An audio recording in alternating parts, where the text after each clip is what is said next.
In the misty highlands of Scotland, where ancient castles whisper secrets of love stories that have endured for centuries, one particular weekend would prove that even royal marriages need their fairy tale moments. When the world caught glimpse of Catherine and William during their unexpected Scottish getaway, nobody expected to witness what looked like two young people falling in love all over again. The photographs that emerged from their private retreat showed something extraordinary. Gone were the formal poses and practiced smiles of official royal appearances. Instead, the world saw genuine laughter echoing across Highland lochs, spontaneous embraces against dramatic Scottish backdrops, and quiet moments of connection that reminded everyone why their love story had captivated millions from the very beginning. What happened during those 3 magical days in Scotland wasn't just a vacation. It was a rediscovery, a rekindling, and a reminder that behind the titles and tiaras, Catherine and William are simply 2 people who chose to build a life together. Their Scottish adventure became more than just a getaway. It became the story of how love grows stronger, not despite life's pressures, but because 2 people decide to nurture it, protect it, and sometimes escape to the Scottish Highlands to remember why they fell in love in the first place. The morning alarm buzzed insistently at Kensington Palace, but for once, Catherine didn't immediately spring into action. She lay there for a moment, listening to William's steady breathing beside her, watching the early London light filter through their bedroom curtains. Another day of royal duties stretched ahead. A children's hospital visit, a charity luncheon, and 3 separate meetings about upcoming engagements. The schedule had become so familiar, so predictable, that she could almost perform her duties in her sleep. William stirred beside her, his arm instinctively reaching across to pull her closer. Even half asleep, he seemed to sense her restlessness. This had been their pattern for months now, busy days filled with meaningful work, but somehow lacking the spontaneity and joy that had once defined their relationship. They were successful in their royal roles, beloved by the public, and committed to their causes. Yet something felt missing. Another early start? William mumbled into his pillow, his voice thick with sleep. Catherine turned to face him, studying the familiar lines of his face. Even after all these years, he was still handsome, still the man who had made her heart race during their university days. But when was the last time they had simply enjoyed each other's company without an agenda, a photographer, or a room full of dignitaries watching their every move? The children's hospital visit is at 9, she replied softly, already mentally running through the day's events. Then the lunch with the Environmental Charity Board, and after that, we have the briefing for next week's Welsh tour. William opened his eyes fully and looked at her. Really looked at her, in a way that had become rare in their increasingly scheduled lives. He saw the slight tension around her eyes, the way her shoulders held just a bit too much stress, the expression that suggested she was already 3 steps ahead in her mental planning. When did we become so? He paused, searching for the right word. Efficient. Catherine laughed, a genuine sound that surprised them both. I think it happened somewhere between learning how to wave properly and memorizing the names of every charity patron in the Commonwealth. They both fell quiet, contemplating the strange life they had built together. It was meaningful work, certainly. They were making a difference, supporting causes that mattered, representing the crown with dignity and purpose. But somewhere in all the good they were doing, they had lost track of the simple pleasure of being together. William sat up suddenly, his hair sticking up at odd angles in a way that reminded Catherine of his younger self. What if we didn't go to the hospital today? What? Catherine blinked, certain she had misheard him. What if, William continued, his voice growing more animated, we called in sick? What if we just disappeared for a few days? Catherine stared at him as if he had suggested they run away and join the circus. We can't just disappear, William. We have responsibilities. People are counting on us. People have been counting on us for years, he replied, reaching for her hand, and we've never let them down. But what about what we're counting on? What about us? The question hung in the air between them. When was the last time they had put their relationship first? When was the last time they had done something purely for themselves, not because it would look good in the papers or support a worthy cause? Catherine's phone buzzed on the bedside table, undoubtedly her private secretary with final details for the day ahead. She looked at the screen but didn't pick it up. Instead, she found herself really considering William's suggestion for the first time. Where would we go? She asked quietly, as if even entertaining the idea might somehow make it real. William's face lit up with the kind of excitement she hadn't seen from him in months. Scotland, he said immediately. Remember that little cottage we found during our last official visit to the Highlands? The one tucked away near the loch, where that elderly couple invited us for tea. Catherine did remember. It had been one of those unplanned moments during a formal tour, when their car had broken down and they had sought shelter in a small village. The couple, the MacLeods, had been delightfully unconcerned with royal protocol and had simply invited them in for tea and biscuits by their fireplace. For an hour, they had just been Catherine and William, listening to stories about Highland life and forgetting entirely about cameras and schedules. Mrs. MacLeod said we were welcome any time. William continued, his enthusiasm building. She gave you her number, remember? She said the cottage next door was available for holiday lets, and she'd be happy to arrange something quiet for us. Catherine's practical mind immediately began listing all the reasons this was impossible. The security arrangements alone would take days to organize. Their absence would need to be explained to the press. The rescheduling would create a nightmare for their staff. But then she looked at William's face, saw the hope there, and realized how long it had been since she had seen him truly excited about anything personal. Their work was fulfilling, but it had gradually consumed everything else in their lives. The security team would have a fit, she said, but her tone suggested she was already wavering. Let them have a fit, William replied. We'll take minimal security, just enough to keep everyone happy. This doesn't have to be a state visit or an official engagement. It can just be a weekend away. Catherine's phone buzzed again, and this time she did pick it up. 3 missed calls from her private secretary, 2 from the hospital organizers, and a text message about a last-minute change to the lunch menu. The day was already spiraling into complexity before it had even properly begun. She made a decision that surprised even herself. Call Mrs. MacLeod, she said, setting her phone back down without answering any of the messages. Really? William asked, as if he couldn't quite believe she was agreeing to his spontaneous plan. Really? Catherine confirmed, feeling a flutter of excitement that she hadn't experienced in months. But we'll need to be clever about this. We can't just vanish without explanation. William was already reaching for his own phone. Leave that to me. I'll make some calls. We can say I've come down with something contagious. Food poisoning, maybe. Nothing serious, but enough that we'd need to cancel public appearances for a few days. And if anyone asks questions later, then we'll tell them the truth, William said, dialing Mrs. MacLeod's number. That sometimes even princes and princesses need a holiday. As William spoke to Mrs. MacLeod in hushed, excited tones, Catherine found herself looking around their bedroom with fresh eyes. The formal photographs of official events, the perfectly organized schedule book on her dresser, the stack of briefing papers for upcoming engagements, all of it suddenly felt less important than the man beside her planning their escape. Mrs. MacLeod, it turned out, was delighted to hear from them. Yes, the cottage was available. Yes, she could arrange everything discreetly. Yes, she would stock the refrigerator with simple food and make sure they had privacy. No, she wouldn't dream of mentioning their visit to anyone. Within an hour, their staff had been notified of William's sudden illness.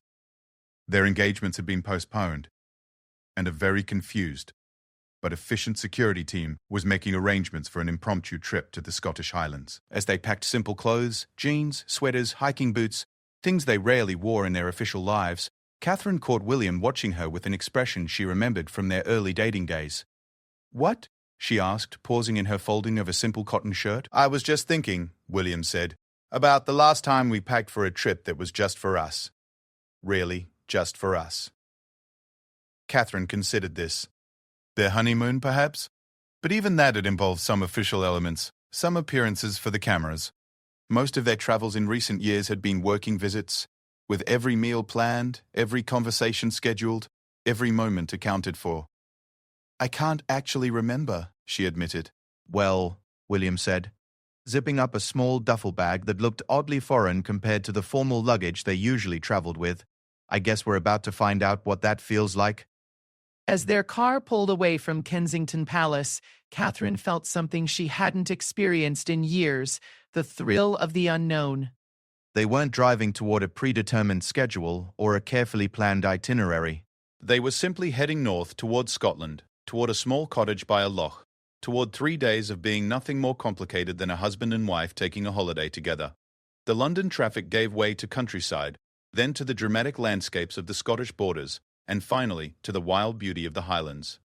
With each mile, Catherine felt the tension leaving her shoulders, felt herself relaxing into a version of herself that existed outside of royal duties and public expectations. Are you having second thoughts? William asked as they drove through a particularly stunning stretch of Highland scenery. Catherine looked out at the mountains rising dramatically around them, at the play of light and shadow on the ancient landscape, and felt something settling into place inside her chest. Not even slightly, she said, and meant it completely. The cottage, when they finally reached it, was exactly as perfect as they remembered. small, stone-built, with a view across the loch that took Catherine's breath away. Mrs. Head. MacLeod greeted them with the same warm unconcern for protocol that had charmed them during their first meeting, ushering them inside with offers of tea and homemade shortbread as if they were any other holiday guests. "The cottage is yours for as long as you need it," she said simply. "There's food in the kitchen, firewood by the hearth, and walking trails that lead anywhere you want to go. The nearest neighbor is half a mile away, so you'll have all the privacy you need." As evening fell and they found themselves alone in the cottage for the first time, Catherine and William looked at each other with something approaching shyness. When was the last time they had been truly alone together, without staff hovering nearby, without official responsibilities lurking in the background? They made a simple dinner together, pasta and salad, nothing that would ever appear at a state banquet, and opened a bottle of wine that Mrs. MacLeod had left for them. As they ate by the light of the fire William had built, Catherine realized they were talking in a way they hadn't in months, not about schedules or duties or upcoming engagements, but about ideas, dreams, memories, the kinds of conversations that had first drawn them together. "I'd forgotten," Catherine said as they curled up together on the cottage's comfortable sofa, "how much I enjoy just talking with you."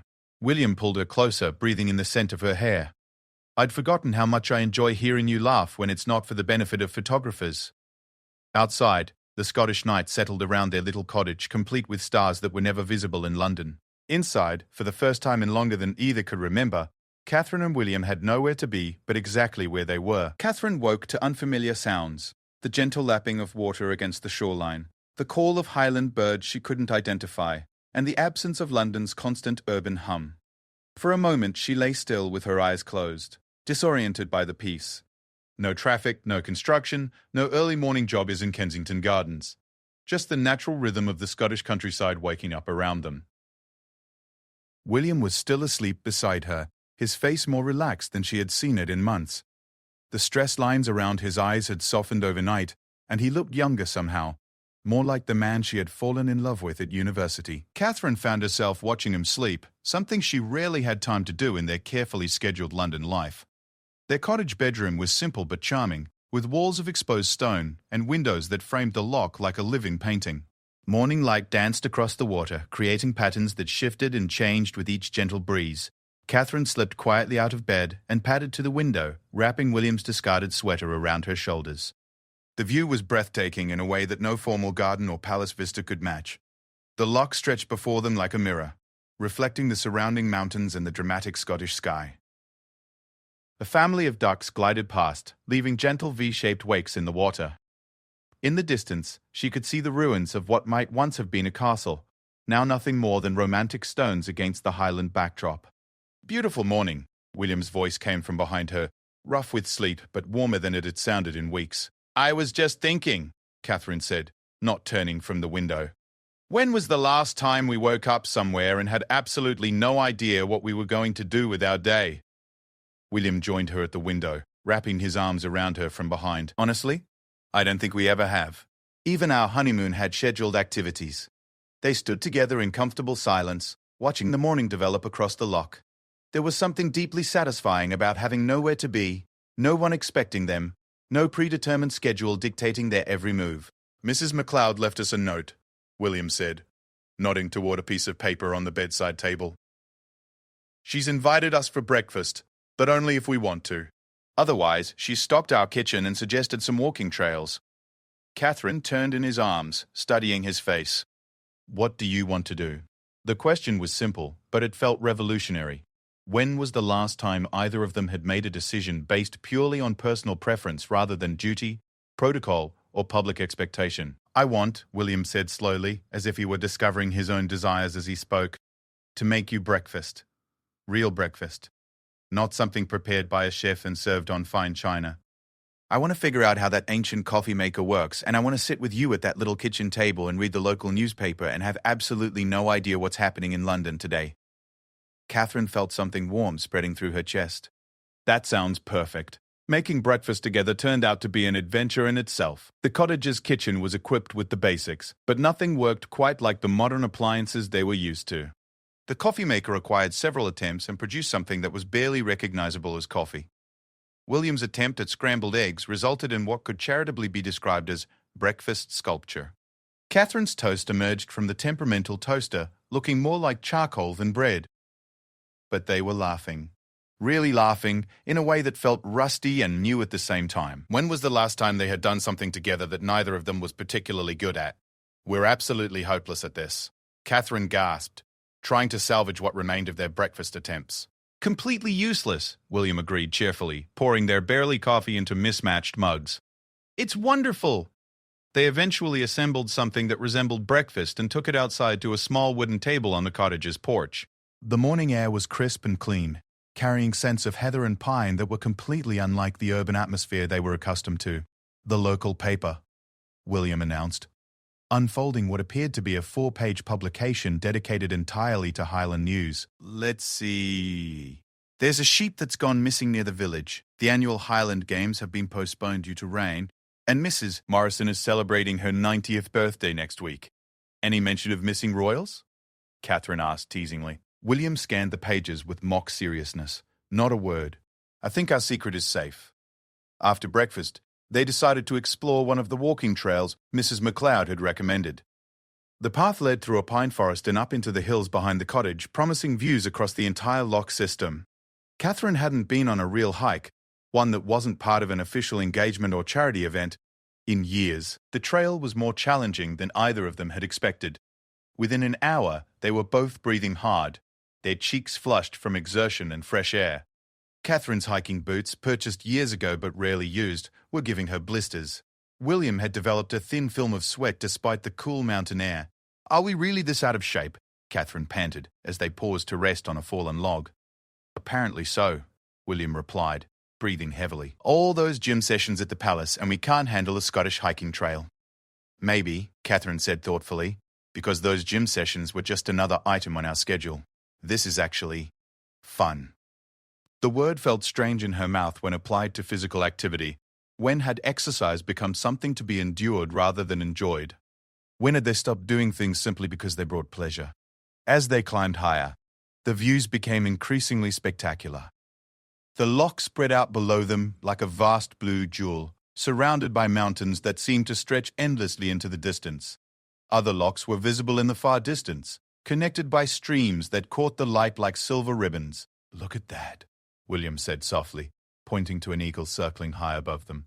They stood together, necks craned upward, watching the magnificent bird ride the highland thermals with effortless grace. Catherine realized she couldn't remember the last time she had stopped to watch wildlife, really watch it, without thinking about photo opportunities or official engagements. We should probably head back, she said eventually, though she was reluctant to break the spell of the moment. Should we? William asked. Says who? Catherine blinked, realizing she had automatically reverted to schedule thinking without even realizing it. There was no reason they needed to head back. No appointments waiting, no staff expecting them at a particular time. You're right, she said, settling more comfortably against a sun-warmed rock. We can stay here as long as we want. They ended up spending most of the day on the hillside, talking and napping in the sunshine, sharing the simple lunch they had packed. They discussed everything and nothing, childhood memories, favorite books, dreams they had set aside, places they wanted to visit, not for official duties but simply for their own curiosity. I was thinking about our wedding day, Catherine said as they watched the afternoon light begin to change across the landscape. What about it? Remember that moment, just before we walked out onto the balcony at Buckingham Palace, when we were alone for about 30 seconds in that little anteroom? William smiled at the memory. You said something about hoping we'd still find time for moments like that. And you promised we would, Catherine continued. But we didn't, did we? We got so caught up in doing everything right, being the perfect royal couple, that we forgot about being us.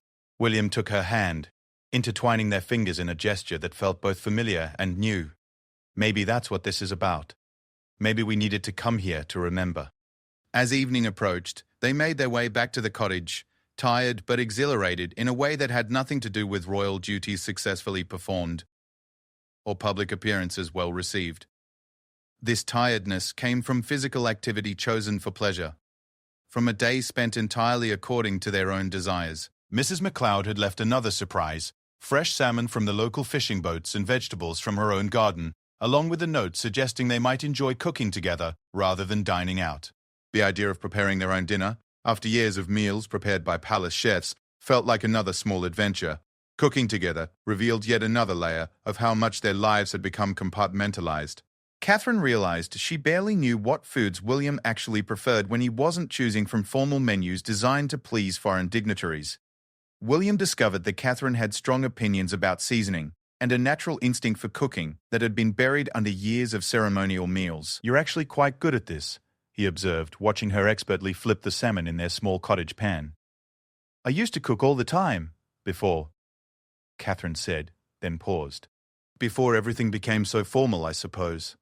They ate their self-prepared dinner by candlelight, not because it was romantic, but because they couldn't figure out how to work the cottage's overhead lighting system.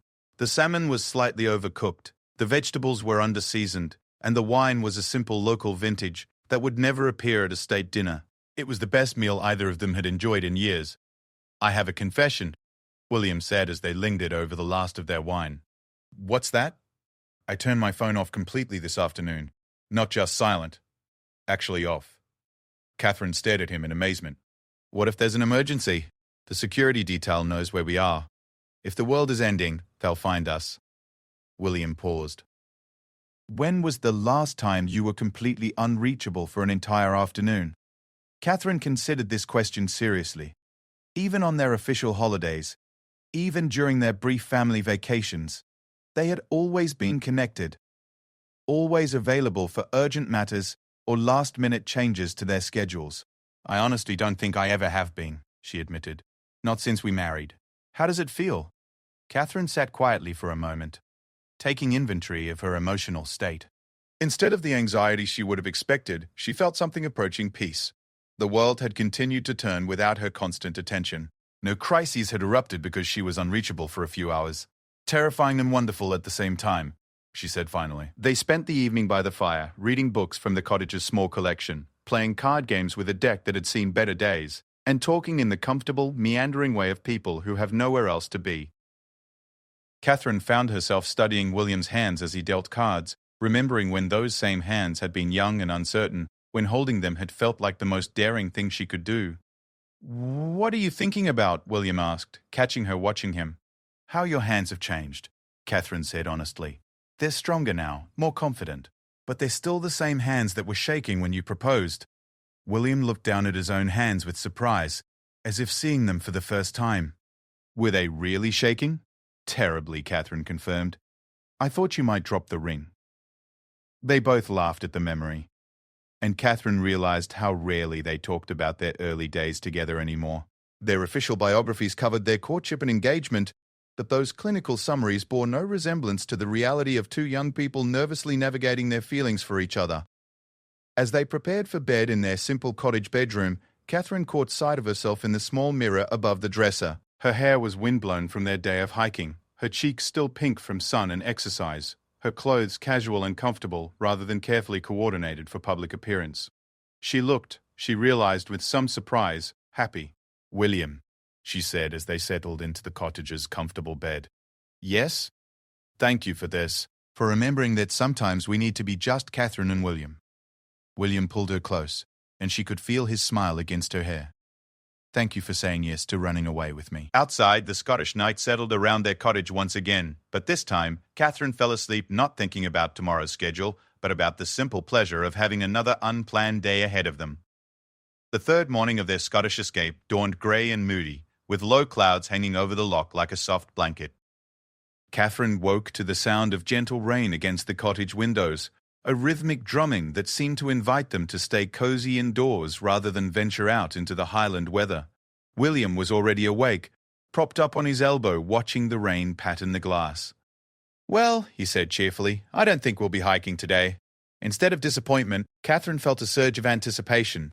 A rainy day meant they could legitimately spend hours doing absolutely nothing productive. When was the last time weather had been allowed to dictate their plans instead of being merely an inconvenience to work around? What do people do on rainy days when they're not members of the royal family? Catherine wondered aloud. "I think," William said thoughtfully, "they stay in their pajamas far too long and drink too much coffee, and maybe read books they've been meaning to get to for years." "That sounds scandalous," Catherine replied with mock seriousness.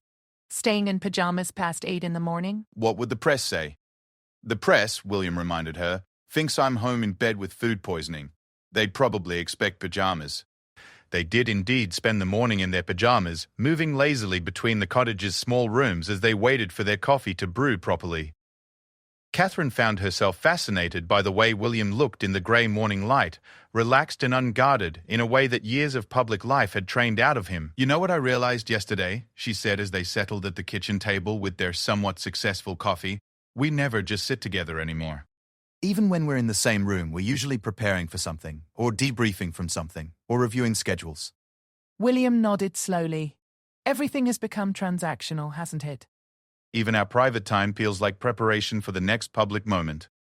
They were quiet for a while, listening to the rain and watching it create ever-changing patterns on the loch's surface.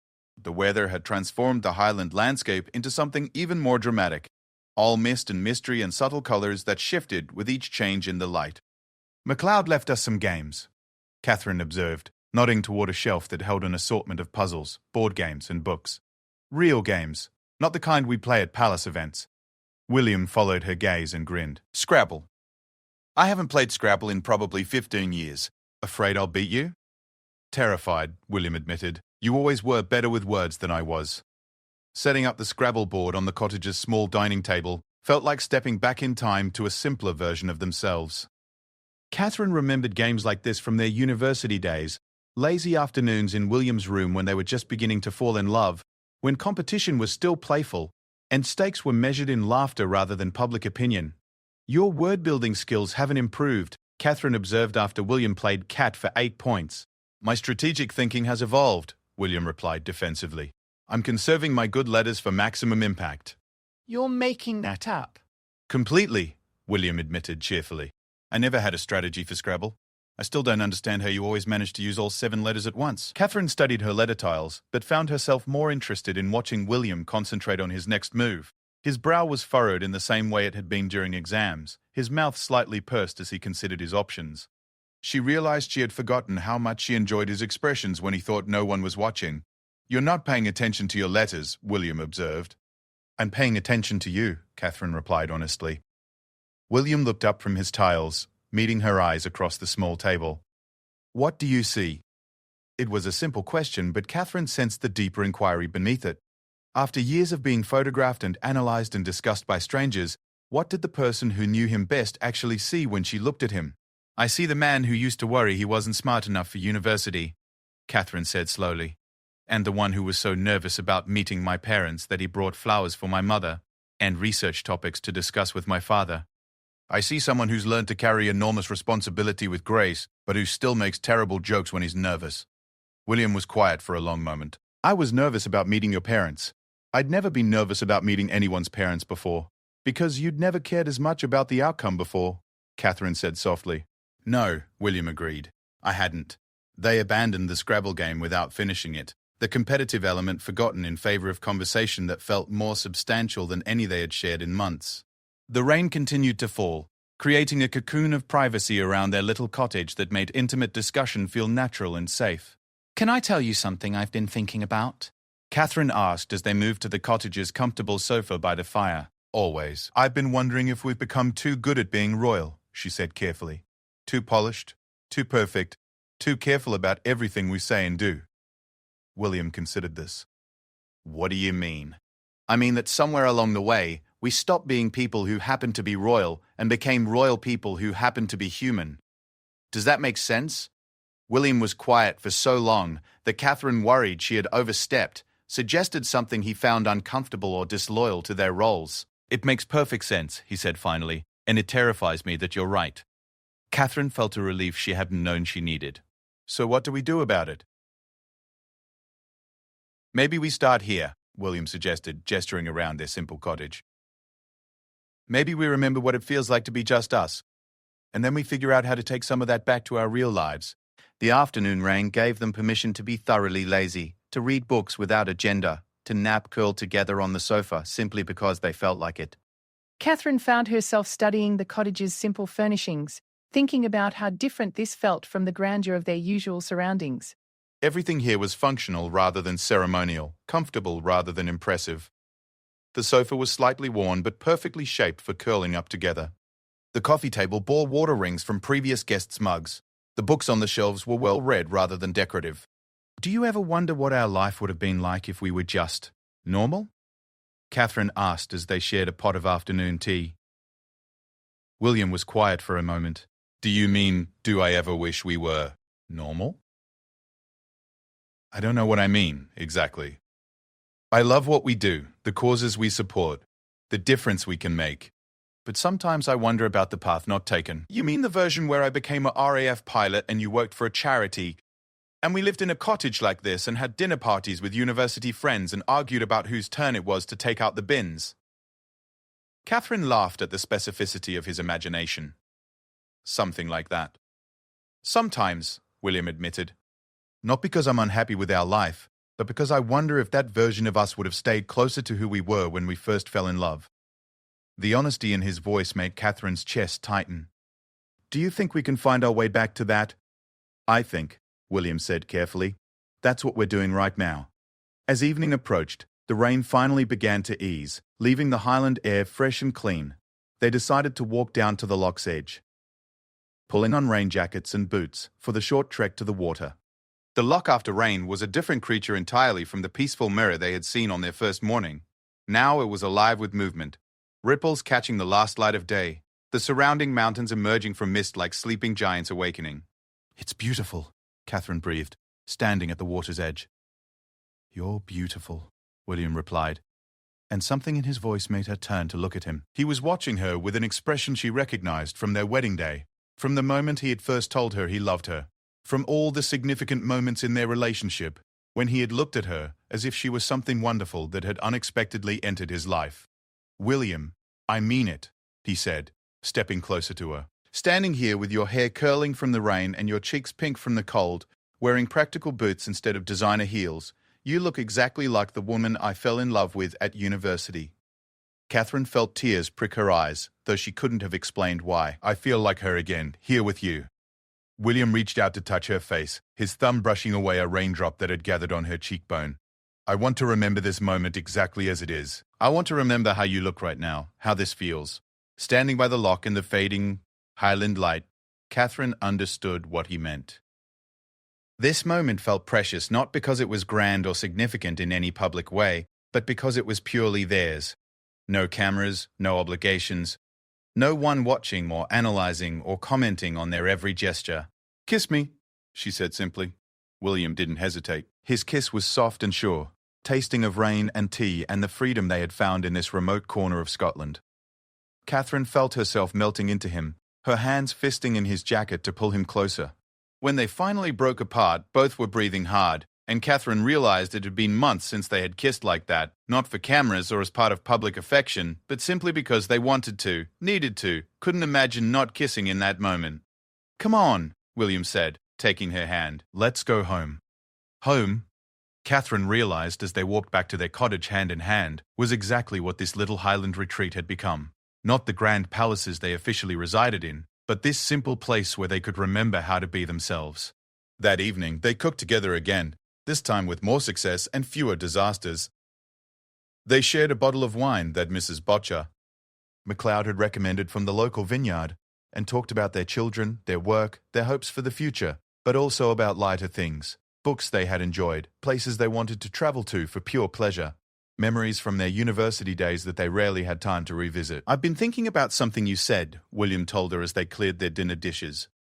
What's that? About becoming too good at being royal. I think you're right, and I think we need to be careful about that when we go back to London. Catherine paused in her dish drying. How do we do that? Maybe we start small, William suggested. Maybe we protect some time that's just for us, even if it's only an hour a week. Maybe we cook dinner together sometimes, instead of always having it prepared for us.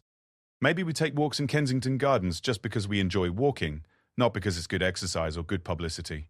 Maybe we remember that we're people first, Catherine added. People first, William agreed. I like that. As they settled in for their third night in the cottage, Catherine reflected on how much had shifted in just a few days, not just in their relationship, but in how she felt about herself, about their life together, about what really mattered. William, she said as they lay together in the cottage's comfortable bed, whatever happens when we go back to our real lives, I want you to know that this has been perfect. Not perfect in a royal way, but perfect in a human way. William pulled her closer, pressing a kiss to the top of her head. It has been, hasn't it? We should do this more often. Run away to Scotland? Remember how to be us, William clarified.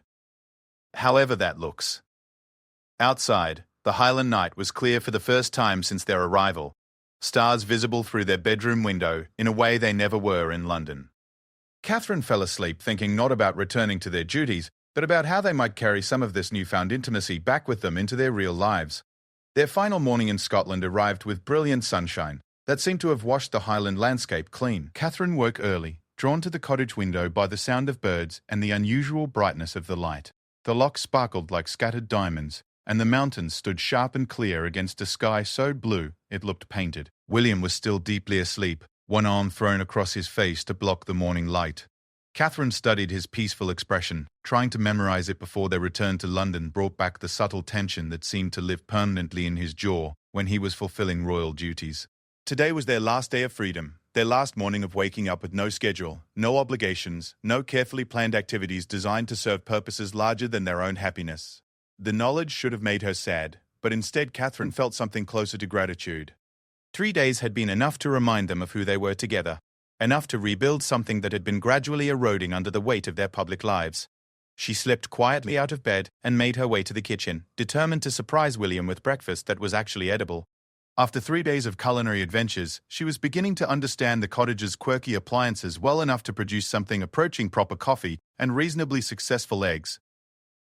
As she worked, Catherine found herself planning, not in the compulsive, schedule-driven way that had dominated her thinking for years, but in a hopeful, creative way that felt completely different. How could they protect what they had rediscovered here? How could they make space in their royal lives for the simple intimacy they had rebuilt?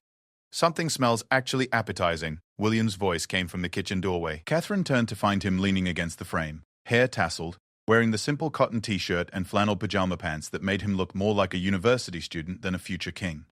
Don't get too excited, she warned, gesturing toward the stove. I manage proper coffee and eggs that aren't burned, but I wouldn't call it a culinary triumph. William wrapped his arms around her from behind, resting his chin on her shoulder to watch her cooking. It smells better than anything we've had prepared for us at the palace in months. That's probably because you helped shop for the ingredients and you know exactly how much effort went into not burning anything. Or, William suggested, it's because you made it for me, not for protocol or nutrition or any reason other than wanting to do something nice. Catherine leaned back against his warmth, understanding exactly what he meant. Every meal in their official lives served multiple purposes: diplomatic, nutritional, ceremonial. This simple breakfast existed only because she wanted to make him happy, and somehow that transformed even basic scrambled eggs into something precious.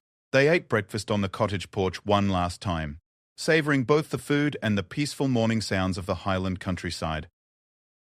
The familiarity of the routine they had established in just 3 days felt both comforting and bittersweet. What's the first thing you want to do when we get home? Catherine asked, though she wasn't sure she really wanted to hear the answer. William was quiet for a moment, and Catherine could practically see him, mentally reviewing the schedule that would be waiting for them. Honestly, the first thing I want to do is find a way to build a fire in our fireplace at Kensington Palace. When was the last time we actually used our own fireplace? Catherine blinked, realizing she couldn't remember the last time they had sat by their own fire rather than attending formal dinners or official receptions. We have a fireplace, she said slowly, as if discovering this fact for the first time. We have several fireplaces, William pointed out, and I don't think we've used any of them for anything other than decoration in years. That's going to change, Catherine declared with sudden determination. Is it? Yes. Tonight, when we get home, we're going to light a fire and have dinner in front of it. Just us. No staff, no formal dining room, no agenda, other than sitting together by our own fireplace. William smiled, the expression reaching his eyes in a way that had been rare before their Scottish escape. I'd like that very much. They decided to spend their final hours at the cottage walking the longer trail that led to the small village where Mrs. MacLeod lived. It would be their way of saying goodbye to the Highland landscape that had given them back to each other, and it would allow them to thank their hostess properly before returning to London. The walk was longer than their previous hikes, but Catherine found herself moving with more energy and confidence than she had felt in months. Her body had remembered the pleasure of physical activity chosen for enjoyment rather than obligation. William seemed similarly energized, pointing out changes in the landscape as they climbed higher into the hills. "Look at that," he said, stopping to admire a vista that opened up before them as they rounded a bend in the trail. The view was spectacular. Several locks visible in the distance, connected by silver streams, all framed by the dramatic peaks of the Highland Mountains. But what struck Catherine most was not the beauty of the landscape, but the expression on William's face as he took it in. He looked hungry for beauty in a way she hadn't seen since their early travels together, before official tours had trained them to appreciate scenic views as photo opportunities rather than experiences to be savored. "We should come back," Catherine said impulsively. "To Scotland, to this cottage, to Mrs. MacLeod, to this feeling." Catherine gestured broadly at the landscape around them. "We should make this a tradition, an annual escape, something that's just for us." William turned to look at her, and she could see him considering the idea seriously. "Do you think we could?" "Really?" Make it work with our schedules, our obligations.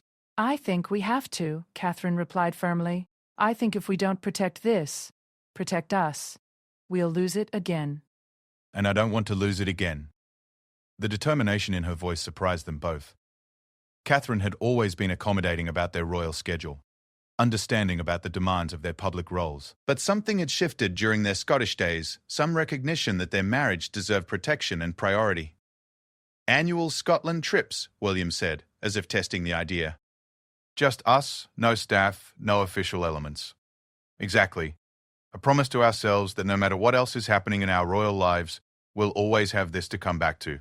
They walked on through the Highland morning, talking about practical details of how to make such escapes possible, but also about larger questions of balance and priorities that their time away had raised.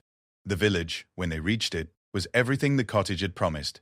Small, peaceful, filled with people who nodded pleasantly at the obvious tourists, but showed no signs of recognizing the famous faces behind the casual hiking clothes and wind-blown hair.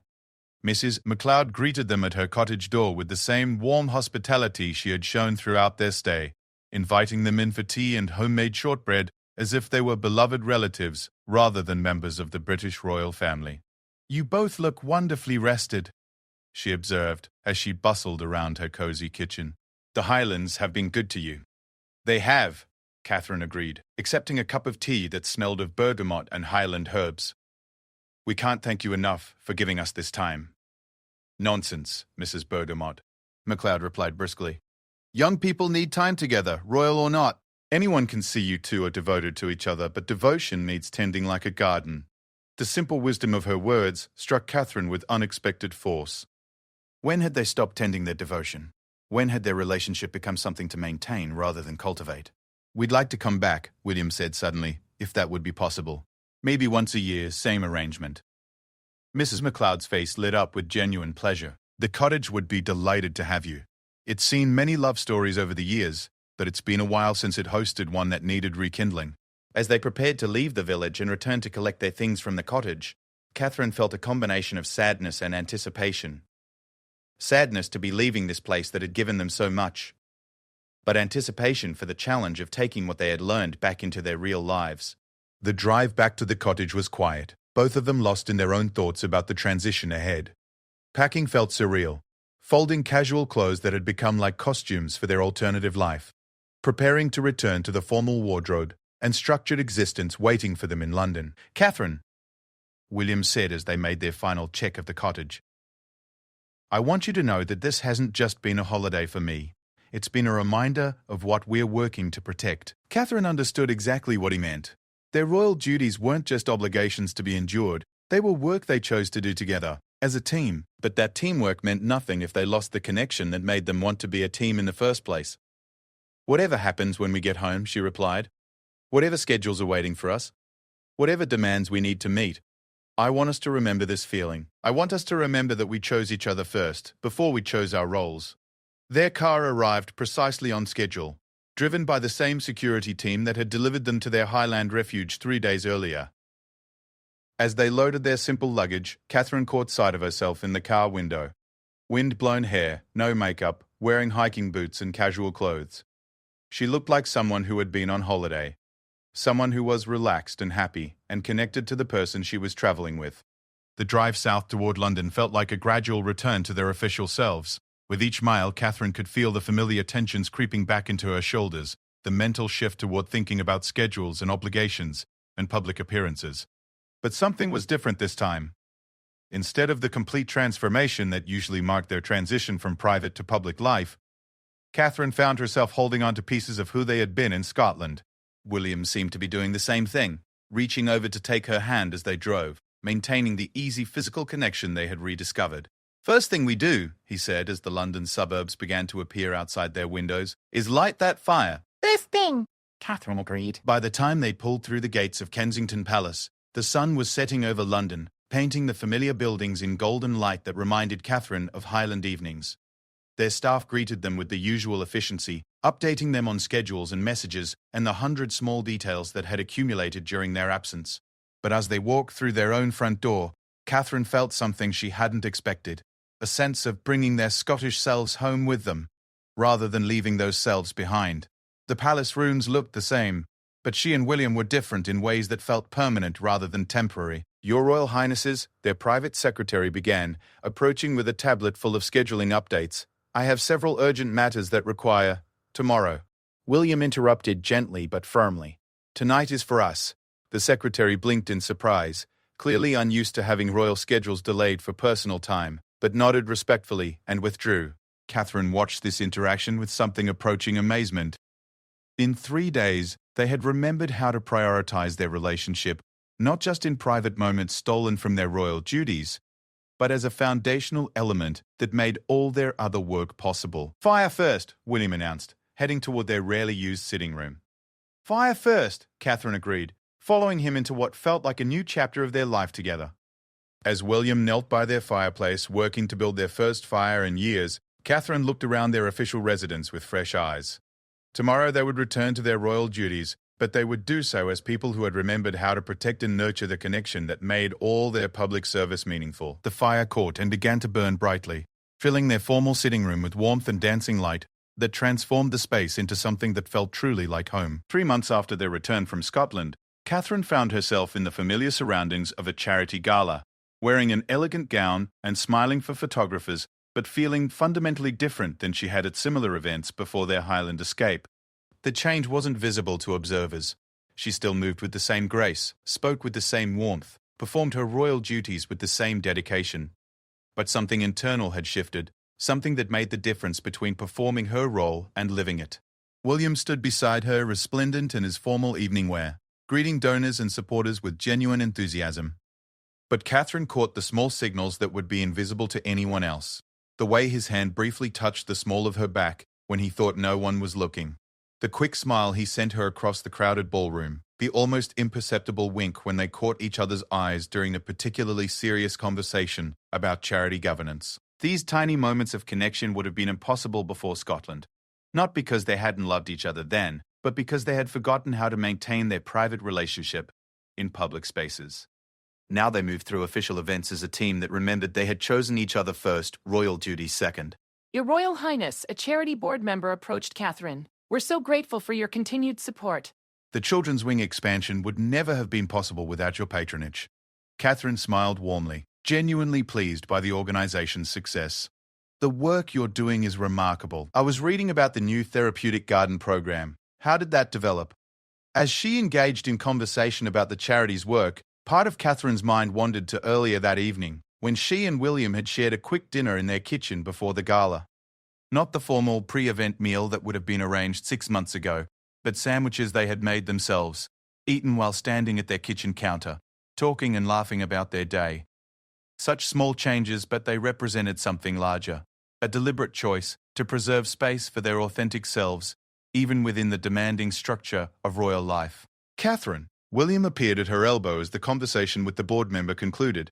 "They're about to begin the silent auction. Shall we take a look?"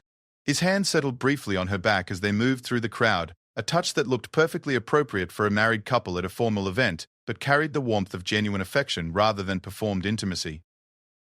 The silent auction displayed dozens of luxury items and experiences donated by wealthy supporters.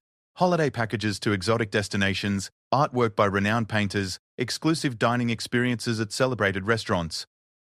Catherine found herself studying the offerings with mild interest until one particular item caught her attention. "Weekend cottage rental in the Scottish Highlands," she read aloud, "including guided hiking tours and authentic Highland hospitality." William followed her gaze to the auction description. "Looks lovely," he said neutrally, but Catherine caught the slight smile playing at the corners of his mouth. It does, Catherine agreed, her own smile carefully controlled for the benefit of any observers. Very authentic Highland hospitality, I'm sure. They moved on through the auction items, but Catherine felt a warm flutter of shared memory. Their Scottish cottage remained their secret, known only to Mrs. MacLeod and their minimal security detail. They had returned twice since their original escape, once for a long weekend in early summer, once for a brief holiday just last month. Each visit had reinforced the lessons of their first trip, that their relationship required deliberate protection and nurturing, that they were more effective in their royal roles when they remembered who they were as individuals. The gala proceeded according to the familiar rhythm of such events, speeches highlighting the charity's work, appeals for continued support, socializing designed to strengthen relationships between the royal family and their philanthropic partners. Catherine participated fully, but with a sense of purpose and enjoyment that had been missing from her public appearances before Scotland. During the evening's formal dinner, she found herself seated next to a prominent child psychologist whose work with trauma survivors had impressed her during her preparation for the event. "Dr. Patterson," Catherine said as their conversation developed, "I've been thinking about something you mentioned in your recent paper about the importance of secure relationships in healing. Could you elaborate on how that applies to your work with the families you serve?" The question sparked a genuine discussion about resilience, attachment, and the ways that strong relationships provide foundation for recovery from difficult experiences. Catherine found herself thinking not just about the charity's beneficiaries, but about her own relationship with William, how their renewed connection had provided stability that made everything else in their lives more manageable. It's remarkable, Doctor Patterson observed toward the end of their conversation, how much more effectively people can engage with challenging work when they feel secure in their personal relationships, whether we're talking about trauma recovery or any other demanding situation. Catherine nodded thoughtfully. Security in relationship creates capacity for everything else. Exactly. When people don't have to worry about the foundation, they can focus their energy on building upward. The insight resonated deeply with Catherine's recent experience. Before Scotland, she and William had been expending enormous amounts of energy simply maintaining their relationship while fulfilling their royal duties. Now that they had rebuilt that foundation, they found themselves more creative, more engaged, more genuinely enthusiastic about their work. As the evening wound down, Catherine and William made their gracious farewells and prepared to return home. The car ride back to Kensington Palace was comfortable and quiet, both of them processing the evening's conversations and connections. "Successful evening," William observed as they settled into the car's comfortable seats. "Very," Catherine agreed. "I particularly enjoyed talking with Dr. Bonticher Patterson about relationship security and resilience. Her insights about how strong personal connections enable everything else rang very true to me." William turned to study her profile in the passing streetlights. "Because of us? Because of what we learned in Scotland?" "Among other things," Catherine replied. "I keep thinking about how much more present I am at these events now. Before, I was always managing multiple layers of performance, being appropriately royal, being personally engaged, maintaining the right distance, showing genuine interest. Now I can just be, because I'm not worried about us." William reached for her hand, intertwining their fingers in the gesture that had become natural again since their Highland retreat. "I know exactly what you mean. When I'm confident about our foundation, everything else feels more manageable." As their car pulled through the palace gates, Catherine reflected on how different coming home felt now compared to 6 months earlier. Then, returning from royal events had often felt like transitioning from one performance to another, public performance to private performance, both maintaining careful distance from their authentic selves. Now, coming home meant returning to the people they were together, the relationship they had chosen to prioritize and protect. Their evening routine had evolved since Scotland into something that honored both their official responsibilities and their personal connection. They changed out of their formal wear together, debriefed about the evening's conversations and connections, and then settled into their sitting room, the same room where William had built their first fire upon returning from Scotland. Tonight, as had become their custom, William built another fire while Catherine made tea. Simple domestic tasks that would have been performed by staff in their previous life, but which now served as transition rituals between their public and private selves. "I've been thinking about something," Catherine said as they settled onto their sofa with their tea, the fire casting dancing shadows around their comfortable sitting room. "What's that?" "About Dr. Patterson's research, about relationship security enabling other work. I wonder if part of our responsibility as public figures is modeling that, showing what it looks like when people prioritize their relationships while still fulfilling their obligations to others." William considered this idea, watching the flames flicker in their fireplace. "You mean being intentional about letting people see that we work to maintain our connection? Not in a way that's performative or oversharing," Catherine clarified, "but maybe being less afraid to show genuine affection, less worried about appearing too personal or too human." "I like that idea," William said slowly. "I think people need to see that relationships require deliberate attention, even good ones, especially good ones." They talked quietly about ways they might model healthy relationship priorities without compromising appropriate royal boundaries. Small changes, being more natural in their physical affection during public appearances, talking more openly about the importance of marriage and partnership, being honest about the work required to maintain strong relationships. Speaking of which, William said as their conversation wound down, "Mrs. McLeod called today. She wanted to know if we'd like to reserve the cottage for the same dates next spring." Catherine felt the familiar flutter of anticipation that accompanied thoughts of their Highland retreat. "What did you tell her?" "That we'd get back to her, but that I couldn't imagine a year without our Scottish escape." Neither can I, Catherine admitted. "Those trips have become essential. Not just nice, but actually necessary for maintaining who we are together." William set down his empty teacup and turned to face her more directly. "Can I tell you something that might sound strange? Always. I think I'm more myself when we're in Scotland, but I'm also more myself here at home now because of what we remember there. Does that make sense?" Catherine understood perfectly. Scotland reminds us who we are together, without all the external pressures. But then we bring that knowledge back and apply it to our real lives. Exactly. We don't use Scotland to escape our lives, we use it to remember how to live our lives authentically. As they prepared for bed that evening, Catherine caught sight of herself in their bathroom mirror. She looked exactly like someone who had attended a successful charity gala, slightly tired from a long evening of socializing, but satisfied with meaningful conversations and productive connections.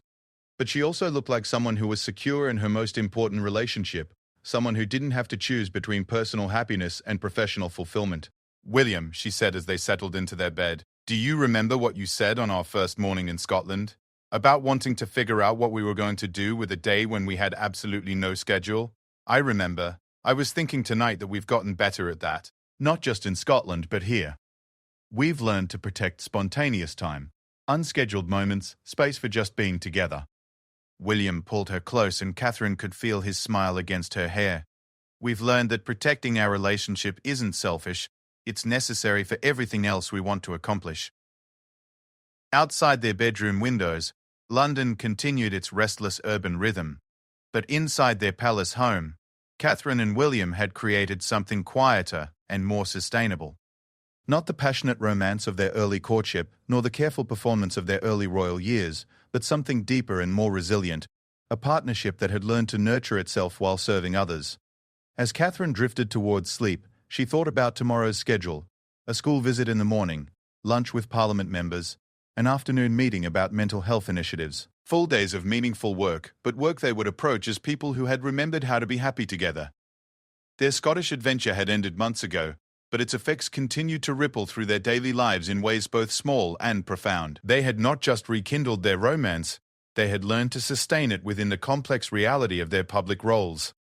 Most importantly, they had discovered that choosing to prioritize their relationship didn't diminish their service to others, it enhanced it. When two people are secure in their connection, when they remember why they chose each other and continue choosing each other daily, they have more to offer the world, not less.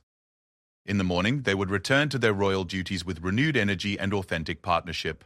But tonight, they were simply Catherine and William, two people who had learned to protect what mattered most while building a life dedicated to service. Their Highland retreat had taught them that these goals were not contradictory but complementary, that the strongest foundation for serving others was a relationship built on genuine love, deliberately nurtured and carefully protected. The fire in their sitting room would burn down to embers by morning, but the warmth they had built together would continue to sustain them through all the scheduled days and royal obligations ahead. Scotland had reminded them who they were together. Now they knew how to remain those people, no matter where their duties called them to serve.